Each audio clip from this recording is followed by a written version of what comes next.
Norfolk, Virginia. Historic city by the sea. A bright, modern, confident city with a bright, modern, confident future. A city with an indomitable will to live and grow. Bastion of national defense.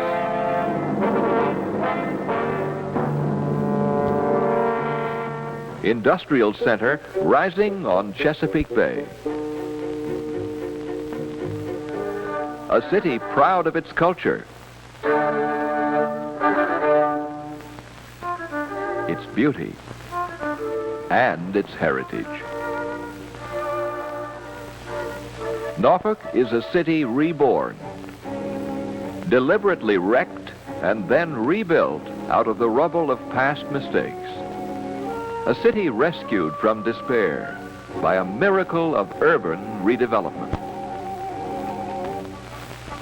To understand how and why, go back to the beginning.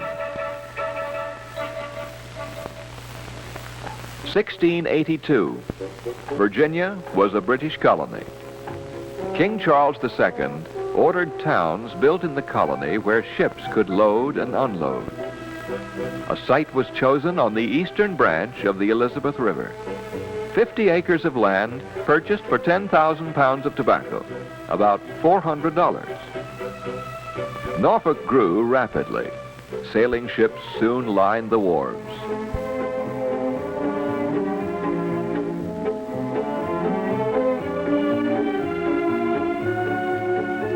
Shipbuilding flourished. The town spread beyond its original 50 acres. By 1775, the population was estimated at 6,000. But trouble was ahead. The American colonies revolted against the tyranny of George III. On New Year's Day, 1776, Lord Dunmore's British fleet dropped anchor in the Elizabeth River and bombarded Norfolk at point-blank range.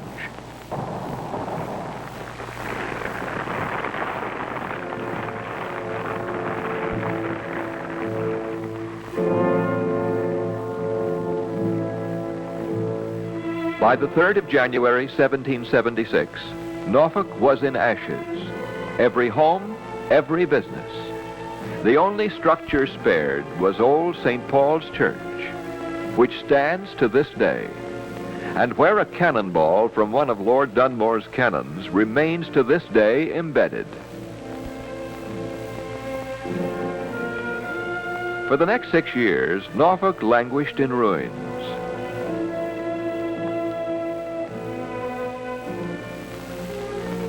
But independence finally came to the New World, and Norfolk's people came back to the wreckage of their city. Returned to Norfolk and rebuilt it out of the rubble of revolution. Trade boomed. Norfolk again became a prosperous port, but post-revolutionary growth was destined to end. 1861. Civil War in America. Norfolk suffered again.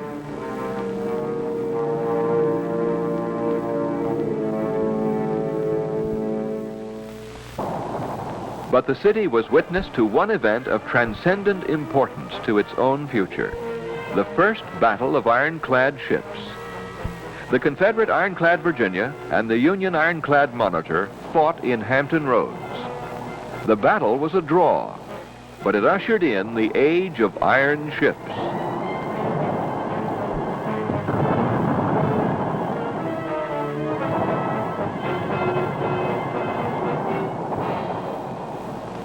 Even during the bitter days of Reconstruction, Norfolk entered upon a new era of growth.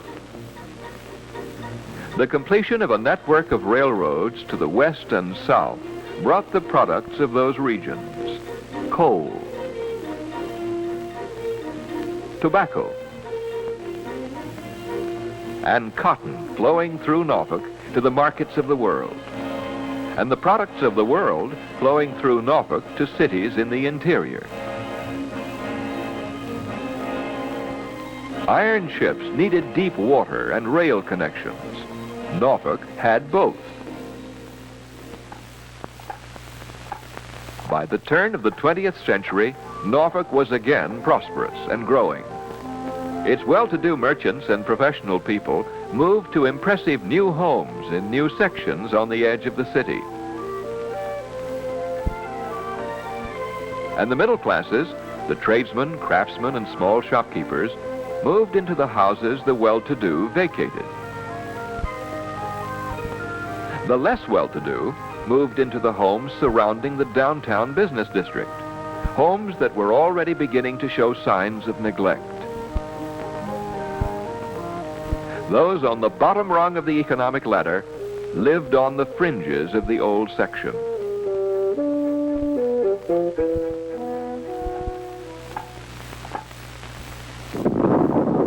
World War I transformed Norfolk into a great city, an arsenal of American naval power. Thousands of workmen poured into Norfolk and its sister cities on Hampton roads. The Navy built the giant naval base and sent thousands of Navy men to Norfolk for training.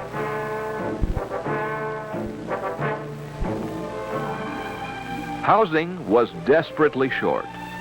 Every available room was rented, every house, every apartment. Property owners with holdings in the older sections cut the houses into apartments, then cut the apartments into rooms where whole families of newcomers lived in makeshift fashion. Then it was all over. Armistice. The civilian workmen went home. The Navy men were discharged. Disarmament. Depression. Norfolk settled into economic stagnation. Commerce dwindled. Port development lagged. And slow decay settled over the heart of the city. The craftsmen and tradesmen moved out of the old sections, and those still at the bottom of the economic ladder crowded in.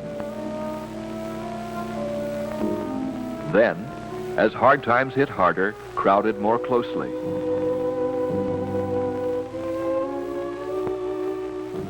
Aside from shipping and the Navy, Norfolk had little industry after World War I and little chance of attracting it.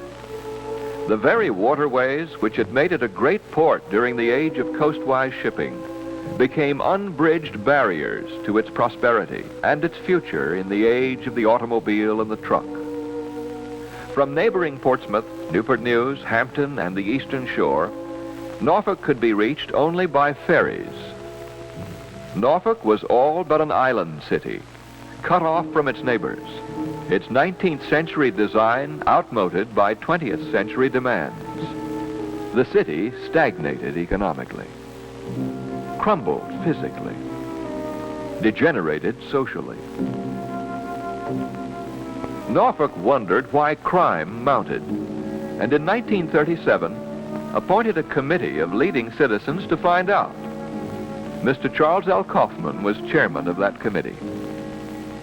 Our committee found that there is a very close relationship between slums and the incidence of crime, and that in order to accomplish anything of permanent value in reducing crime, it would be necessary to deal with the problem at its source by eradicating the slums. We also found in an area which we surveyed that the city was spending annually about $750,000 more than the revenues derived from that area in order to provide for the area the ordinary municipal services such as health protection, police protection, and fire protection. This meant that taxpayers in other sections of the city were spending about $750,000 each year in order to subsidize the existence of the slums in that area. We felt that it would be much better if that subsidy were used for the purpose of eliminating the slums rather than for the purpose of keeping them in existence. Norfolk's conscience was stirred by the Crime Committee's report. The city's religious leaders lifted their voices. These slums exist in absolute defiance of Christian ideals of cleanliness and morality.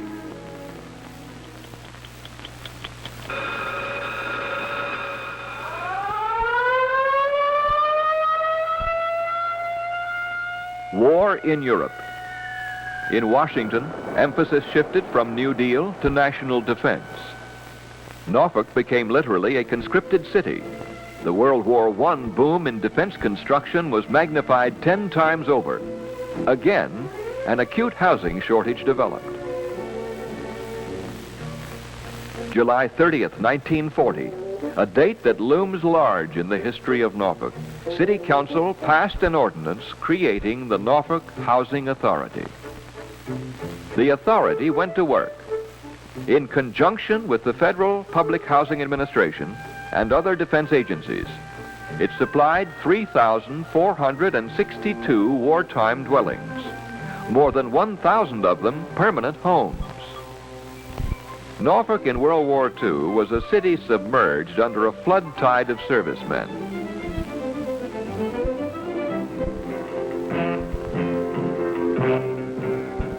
Along East Main Street, on which the city was born, a neon jungle of bars and taverns sprang up, where both servicemen and civilians were victimized.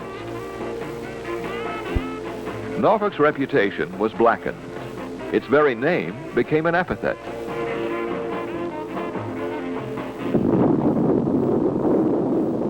Then, a bomb fell on far-off Hiroshima. The flood tide of war receded, leaving Norfolk with a frightening backwash of unsolved problems, like polluted waterways, rotting wharves, and police problems. Unbridged water barriers strangled traffic between cities, and rings of iron hampered traffic within the city. An outmoded system of public transit, streetcars that helped jam further the already jammed and congested streets, compounded the problem. Norfolk needed room for parking, room for industry, needed jobs for its people, and schools for its children. It desperately needed rejuvenation of its commercial district, but could not have business rejuvenation until it found a cure for the cancer surrounding and gnawing away at its business heart. 500 acres of disease-ridden, rat-infested cesspools of crime. One of America's worst slums, unbelievable filth and squalor. Late in 1948, the city took a daring gamble. The mayor then was Mr. Pretlow Darden. Mr. Darden remembers. On the chance that Congress would pass slum clearance legislation during its next session, the City Council appropriated $25,000 for an engineering study of our slums. We felt that if the federal aid bill was passed, and that if we had our survey ready, precious time could be saved. We were gambling $25,000. It was a long chance, but we took it. In 6 months, the report was completed. It proved that Norfolk had twice as much bad housing as the national average, that the slums imposed by far the heaviest load on the police, fire, and health department, that they returned only a fraction of their cost in taxes, that they strangled the business section, preventing street improvements and desperately needed arterial highways, and that they created a deplorable lack of room for growth. Norfolk's timing was perfect. Congress did pass the housing bill only a few days after the report was completed, and the $25,000 gamble paid off. It became the first city to get a federally aided urban redevelopment program moving. Norfolk received an initial allocation of 3,000 units of public housing under the new law. The Norfolk Redevelopment and Housing Authority was given the task of coordinating the program. The director of the Norfolk Redevelopment and Housing Authority was Mr. Lawrence M. Cox. Mr. Cox explains. The redevelopment program has as its prime purpose the elimination of slums and blight. Yet, of equal importance, because of its effect on the future of our city, is the proper development of the cleared land.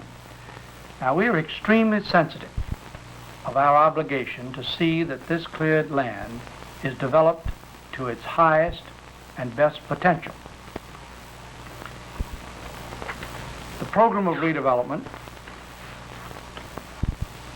is a team function.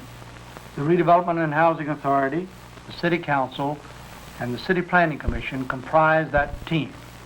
Redevelopment is a process of local decisions and local determinations, yet the loans and the grants that we get from the federal government are absolutely essential to the program here in Norfolk.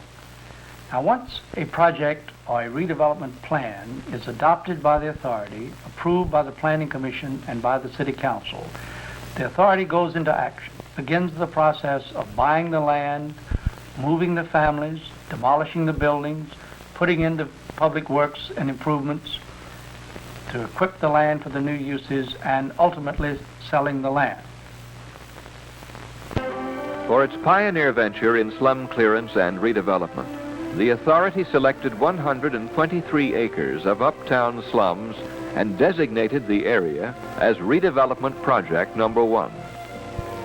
On vacant land near the outskirts of the city, the authority used part of its public housing allocation to build Diggs Park, 428 units, and Bowling Park, 350 units. Nothing fancy, but clean and decent. Eventually, moving day came for hundreds of slum residents. Family by family, children who had known only the hot, dirty pavements and the evil smell of the slums discovered fresh air, grass, and a place to play. Finally, on December 11, 1951, an ancient wooden hovel at 711 Smith Street was smashed to splinters. Norfolk's slum clearance program was underway.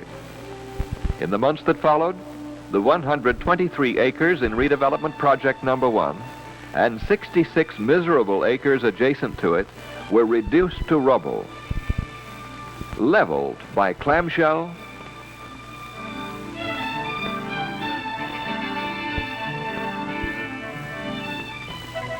by bulldozer,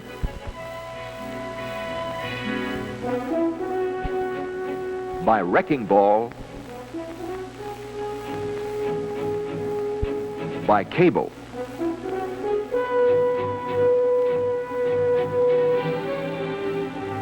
and by fire. The reuse plan reserved land for two urgently needed boulevards, Tidewater Drive and Virginia Beach Boulevard.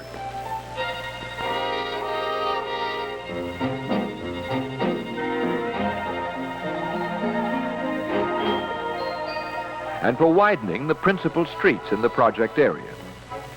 Land for a 752-unit public housing development called Young Park.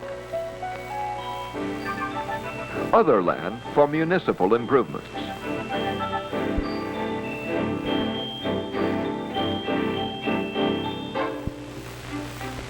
And some land for future reuse purposes.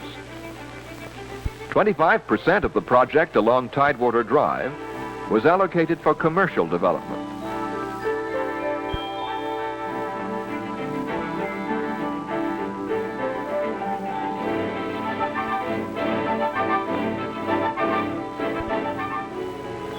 Other land adjacent to the downtown area was reserved for reuse by business. On the 66 additional acres, the authority built Calvert Park, 314 units, and Tidewater Park, 626 units, bringing its total to 3,198 public housing units built since World War II. 3,198 families, nearly 15,000 human beings, who once knew only filth and disease and despair.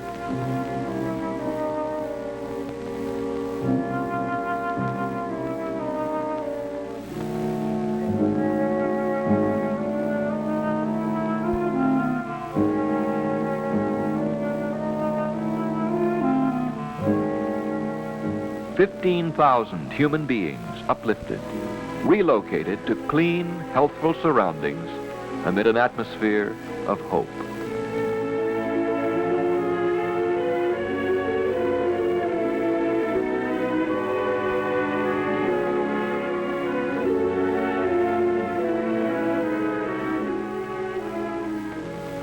Hope because someone cares enough to counsel with them on matters of family budget and home care. Hope because counsel is also available on personal matters. Hope because health services are available. And more particularly, hope because of a new pride and self-respect in themselves through their own civic club organizations to help better themselves. Yes, housing that is actually only a way station to home ownership. As redevelopment project number 1 began to change the face of the city, the civic spirit that had generated it broadened into a vision of total urban redevelopment. A vision of a city totally free, not only of slums, but free of all the shackles that had fettered its social, industrial, and economic growth in the past.